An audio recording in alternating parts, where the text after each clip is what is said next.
Соңғы 2 тәулікте тағы да 3 адам менингиттен көз жұмды. Осылайша жұқпалы дерттен ажал құшқандардың саны арта түсті. Менингококк инфекциясын жұқтырғандардың дені Алматы қаласында тіркелген. Каждый день в скорую помощь с подозрением на менингит обращаются порядка 400 человек. Қауіптенген жұрт қазір жаппай екпе салып жатыр. Елдің үрейін алған менингит инфекциясының беті қашан қайтады? Мама, мен шаршап кеттім, пожалуйста, болды ма деп жылап, балапаным сол жатты менің. Сәлем достар, бірнеше күннің ішінде еліміздің баршасы менингит ауруының қаупі жайлы біліп, денсаулықтары үшін алаңдай бастады. Ал сол менингококк инфекциясының жұқтырғандарының дені Алматы қаласында тіркелген. Жыл басталғалы Алматыда осы аурудың белгісі бар деген күдікпен 80 адам ауруханаға түсіп, оның 32-сі науқас деп танылып, 6-ы қайтыс болып кеткен. Енді менингит ауруы ушығып тараған сәтте көрермендеріміз бұл сұмдық дерт жайлы көбірек білгісі келіп, осы жайында видеоның шығуын қалаған еді. Сізбен бірге Пазл каналы. Бүгін менингит ауруы және оның белгілері жайлы айтатын боламыз.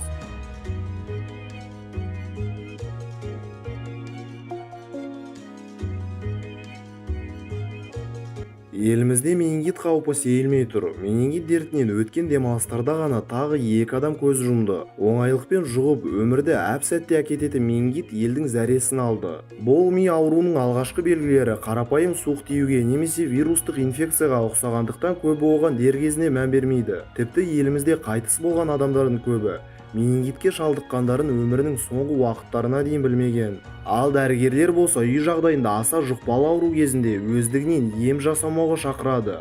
Өйткені үйде менингитті жеңу мүмкін емес. Қазақша ми құрты, яғни менингит өте қатерлі ми ауру болып саналады. Менингит бұл бас миы мен жұлынның қабынуы. Менингит адамның жүйке жүйесіне қатты әсер етіп, нәтижесіне дұрыс көмек көрсетілмесе, адам өз өмірімен тез арада қоштасады. Ауру бастапқы кезінде 2 түрге бөлінеді. Жедел және созылмалы болатын бұл аурудың ең күрделісі мида іріңді түрде болатын менингиалдық синдромы. Сонымен қатар менингиттің бактериалды, вирусты, тазды, токсиплазмозды және де басқандай қауіпті түрлері болады. Бұл аурудың ең жиі таралатын түрі ол бактериалды және вирусты. Алдында келтірілген тізімде бактериалды менингит ең көп адам өмірін әкеткені болып есептеледі. Дегенмен қазіргі таңда оның қоздырушыларын басатын вакциналар бар. Аурудың алғашқы белгілеріне келетін болсақ, ауру жұққаннан кейін 10-12 күннен соң ағзада қатты бас ауыру, лоқсу, құсу, ауыз құрғап, қызу көтерілу, дауыс қырылғып, өң бозару тәрізді инкубациялық кезең өтіп, денеде қызыл түсті дақтар пайда болады. Дене қызуы 40-қа дейін жоғарылап, бұлшық еттер тартылып қалады. Дер кезінде ем көрсетілмеген жағдайда науқас сал болып, кейін өліп кетуі мүмкін. Сондай-ақ менингит кезінде адам жарық пен дыбыстарға өте сезімтал болады. Кейін науқастың әлі кетіп, ол есінен адаса бастайды. Тез терлеп, дене қызуы көтерілген сәтте адам өлдім деп ойлап, дәл сол ойы дұрыс болу мүмкіндігі жоғарылайды. Жоғары температура, бастың қатты ауруы, құсу бұл тек менингитке емес, солай басқандай ауруларға тән құбылыс. Сондықтан да менингитті өзінің ерекше белгісімен байқаса болады. Ол бұлшық еттердің тартылуы, мойының шалқаюы және де науқас басын көтеруге тырысқан сәтте оның аяқтарының өздігінен жиырылуы. Келесі ол кёрнинг белгісі.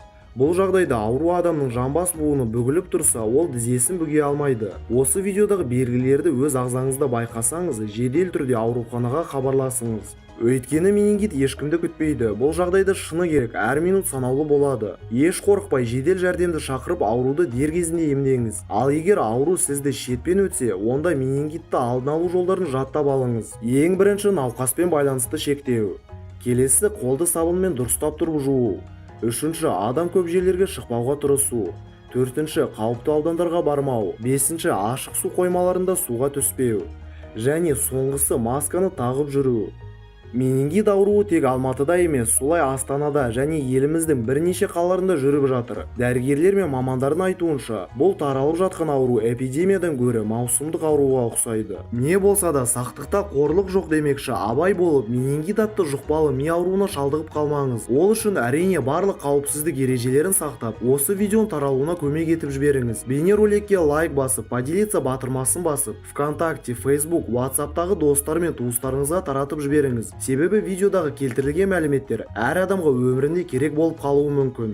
Әрине елімізде менингиттің орнынан осы видео тараса керемет болар еді. Ал біздің жаңа видеоларымызды өткізіп алмас үшін арнамызға жазылып, не мына жерде қоңыраушаны басып кетуге ұмытпаңыз. Сонда біздің жаңа шығып жатқан видеоларымызды әрдайым ең бірінші болып көретін боласыз. Сонымен қатар видео сипаттамасындағы және бірінші комментарийдегі сілтемелер бойынша сіз біздің барлық әлеуметтік желілерімізге өте аласыз. Барлық желілерге тіркеліп, әрдайым бізбен бірге болыңыз.